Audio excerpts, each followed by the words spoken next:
নমস্কার বন্ধুরা, knowledge tips Bangla YouTube চ্যানেলে আপনাদেরকে স্বাগত জানাই। ডেইলি নিউজ, বিভিন্ন ধরনের চাকরির খোঁজখবর, চাকরিজীবী এবং পেনশনভোগীদের জন্য বিভিন্ন ধরনের আপডেট এবং জনকল্যাণমূলক সরকারি প্রকল্পগুলি সম্বন্ধে জানার জন্য অবশ্যই আমাদের চ্যানেলটিকে সাবস্ক্রাইব করে নিন এবং সাবস্ক্রাইব বেলের পাশে থাকা নোটিফিকেশন বেলটিকে অন করে দিন, যাতে এই সম্পর্কিত নতুন কোনো ভিডিও আপলোড করলে তার নোটিফিকেশন সবার আগে বসে আপনার কাছে। এবং একটি রিকোয়েস্ট আপনার কাছে, ভিডিওটি এখন একটি লাইক দিয়ে দিন, কারণ আপনার একটি লাইক আমাদেরকে অনেকটা উৎসাহিত করে পরবর্তী ভিডিও আপলোডের জন্য। তো চলো বন্ধুরা, আজকে গুরুত্বপূর্ণ আপডেটটি সম্বন্ধে দেখে নেওয়া যাক। চোখ রাখবো আমরা প্রথম আপডেটে। করোনার টিকা তৈরিতে এগিয়ে অক্সফোর্ড, পরীক্ষা সফল হলে বাজারে আসতে পারে সেপ্টেম্বরে। করোনা ভাইরাসকে হারিয়ে আগের মতো স্বাভাবিক অবস্থায় ফিরতে হলে একমাত্র উপায় প্রতিষেধক আবিষ্কার। সেই আবিষ্কারের সন্ধানে ছুটে চলেছেন সারা বিশ্বের বিজ্ঞানীরা। কয়েকটি দেশে ক্লিনিক্যাল ট্রায়ালও শুরু হয়ে গিয়েছে, কিন্তু সবার চেয়ে কয়েক কদম এগিয়ে অক্সফোর্ড বিশ্ববিদ্যালয়ের গবেষকরা। কারণ অন্যান্য ক্ষেত্রে যেখানে পরীক্ষামূলক প্রয়োগ করা হচ্ছে কয়েকশো ব্যক্তির উপর, সেখানে অক্সফোর্ডের এই প্রতিষেধক প্রয়োগ করা হয়েছে প্রায় 6,000 মানুষের উপর। পরীক্ষার প্রক্রিয়াও শুরু হয়েছে সবচেয়ে আগে। তাছাড়া এই প্রতিষেধক শুধু যে করোনার প্রতিরোধের নিরিখে দেখা হবে তাই নয়, মানবদের কোনো ক্ষতিকর প্রভাব পড়বে কিনা তাও দেখবেন বিজ্ঞানীরা। পরীক্ষায় সফল হলে সেপ্টেম্বরে এসে যেতে পারে করোনার প্রতিষেধক। আপাতত সেই আশাতেই অক্সফোর্ডের গবেষক দলের দিকে তাকিয়ে ব্রিটেন সহ গোটা বিশ্ব। চোখ রাখবো আমরা পরবর্তী আপডেটে। জোড়া ঘূর্ণাবর্তের জের বৃহস্পতিবার থেকে দক্ষিণবঙ্গে বাড়বে বৃষ্টির পরিমাণ। সকাল থেকে আংশিক মেঘলা আকাশ, রোদ উঠলেও বেগের ভ্রুকুটি দেখা যাচ্ছে জেলার সর্বত্র।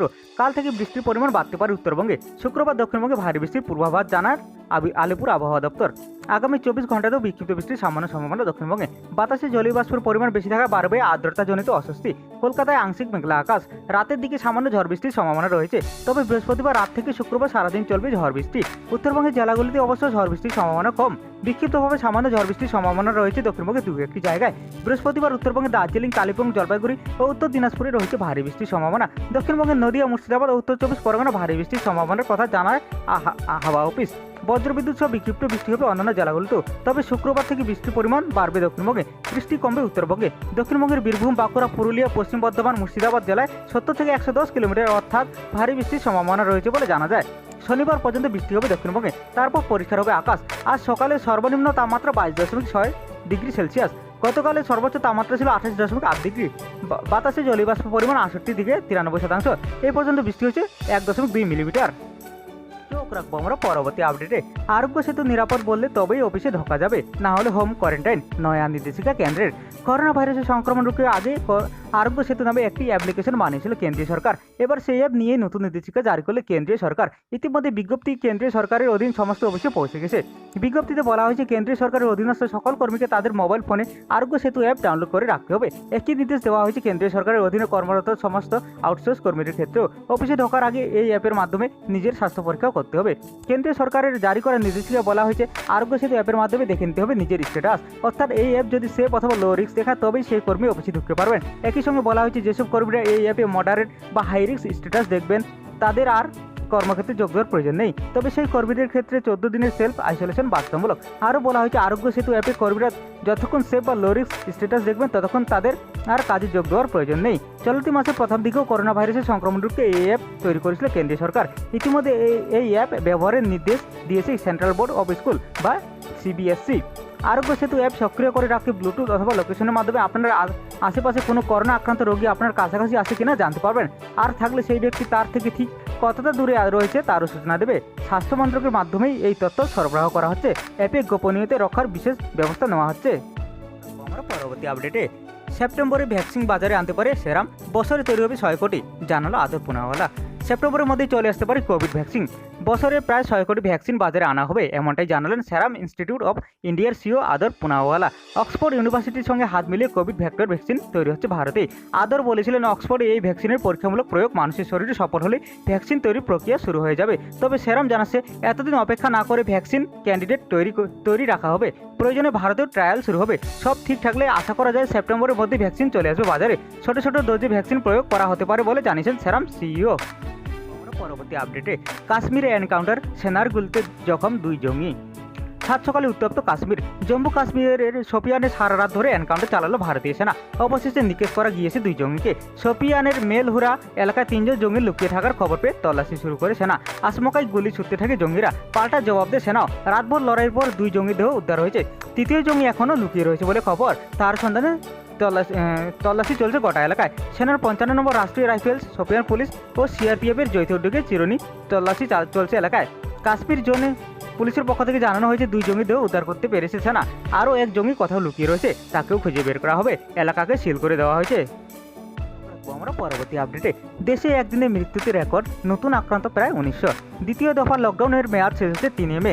সংক্রমণের নিরিখে গোটা দেশকে 3 ভাগে ভাগ করে অর্থনীতি চাকা করানোর পরিকল্পনা নেওয়া হচ্ছে। এর মাঝে দেশে করোনায় মৃতের সংখ্যা 1000 ছাড়িয়ে গেল। গত 24 ঘন্টায় 73 জনের মৃত্যু হয়েছে যা সারা দেশে, যা এখনো পর্যন্ত রেকর্ড। দেশে এখনো পর্যন্ত 1007 জনের মৃত্যু হয়েছে। গত 24 ঘন্টায় 1897 জন নতুন করে আক্রান্ত হয়েছেন। সব মিলিয়ে দেশে এখন করোনা রোগীর সংখ্যা হয়েছে 31,332 জন। সংক্রমণের শীর্ষে রয়েছে মহারাষ্ট্র, তারপরে দুটি স্থানে যথাক্রমে রয়েছে গুজরাট ও দিল্লি। মহারাষ্ট্রে সংক্রমণের হার প্রশাসনের কপালে চিন্তার ভাঁজ ফেলেছে। ইতিমধ্যে ওই রাজ্যে 9,318 জন করোনা আক্রান্ত, মৃত্যু হয়েছে 400 জনের, যা গোটা দেশে সর্বাধিক। গুজরাটে সংক্রমিত হয়েছে 3,744 জন, মারা গিয়েছেন 181 জন রোগী। দিল্লিতে আক্রান্ত 3,314 জন, তবে সেখানে মৃতের সংখ্যা মহারাষ্ট্র ও গুজরাটের থেকে অনেকটা কম, 54 জন। ইতিমধ্যে বহু রাজ্যে আক্রান্তের সংখ্যা 1000 বা 2000 ছাড়িয়ে গিয়েছে।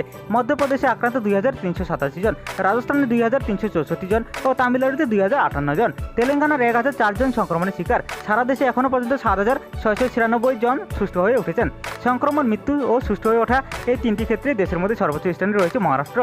কেন্দ্রীয় স্বাস্থ্য মন্ত্রক জানিয়েছে এ রাজ্যে করোনা আক্রান্তের সংখ্যা 725, এর মধ্যে মৃত্যু হয়েছে 22 জনের, সুস্থ হয়ে উঠেছেন 119 জন। মঙ্গলবার নবান্নের তরফে জানানো হয়েছিল এ রাজ্যে সক্রিয় করোনা রোগী রয়েছেন 522 জন, মৃত্যু হয়েছে 22 জনের। পরবর্তী আপডেটে আদৌ কি হবে সিবিএসই দশম ও দ্বাদশ শ্রেণীর পরীক্ষা, জানুন সর্বশেষ পরিস্থিতি। দশম ও দ্বাদশ শ্রেণীর বাকি থাকা পরীক্ষা নিয়ে সিদ্ধান্ত গ্রহণ করতে তৎপর সিবিএসই। লকডাউন উঠে গেলে এই ব্যাপারে পর্যালোচনা করা হবে। বুধবার এ কথাই জানানো হয়েছে। বিভিন্ন সংবাদ মাধ্যমে প্রকাশিত হয়েছে যে দশম শ্রেণীর পরীক্ষা বাতিল হয়ে যেতে পারে। অন্যদিকে বিভিন্ন রাজ্য সরকার বাকি থাকা বোর্ডের পরীক্ষা বাতিল করে দেওয়ার ব্যাপারে মত প্রকাশ করেছে। পরিবর্তে অভ্যন্তরীণ মূল্যায়নের মাধ্যমে গ্রেড বরাদ্দ করার কথা বলা হয়েছে। মঙ্গলবার রাজ্যগুলির শিক্ষামন্ত্রীর সঙ্গে কেন্দ্রীয় মানব সম্পদ উন্নয়ন মন্ত্রীর বৈঠকে এই প্রস্তাব দেওয়া হয়েছে। যদিও সিবিএসই তরফে জানানো হয়েছে লকডাউন উঠে গেলে তার পরীক্ষা নেবে, তার আগে ছাত্রছাত্রীদের 10 দিনের নোটিশ দেওয়া হবে। বকেয়া পরীক্ষাগুলোর মধ্যে রয়েছে দ্বাদশ শ্রেণীর 12টি বিষয়ের পেপার। সারা দেশে এই পরীক্ষা বাকি রয়েছে। অন্যদিকে সারা দেশে দশম শ্রেণীর প্রায় কোনো পরীক্ষা বাকি নেই। যদিও উত্তর পূর্ব দিল্লিতে হিংসার কারণে ফেব্রুয়ারিতে পরীক্ষা পিছিয়ে দেওয়া হয়েছিল, সেখানে দশম শ্রেণীর ছাত্রছাত্রীদের 6টি বিষয়ের পরীক্ষা বাকি রয়েছে। অন্যদিকে দ্বাদশ শ্রেণীর ছাত্রছাত্রীদের 11টি পেপারের পরীক্ষা বাকি রয়েছে। পরবর্তী আপডেটে করোনার জের এপ্রিলে বেতন পাবে না 12 কোটি মানুষ, সংকটে দেশের অর্থনীতি। করোনা ভাইরাসের জেরে থমকে রয়েছে উন্নয়নের চাকা। ইকোনমিক টাইমসের রিপোর্ট বলেছে এপ্রিল মাসে বেতন পাবেন না 12 কোটি শ্রমিক। বিশেষত অসংগঠিত ক্ষেত্রে শ্রমিকরা কোনো বেতন পাবে না বলে মনে করা হচ্ছে। দেশ জুড়ে লকডাউনের ফলে বিভিন্ন ক্ষেত্রের অসংগঠিত শ্রমিকরা আপাতত কাজ হারা।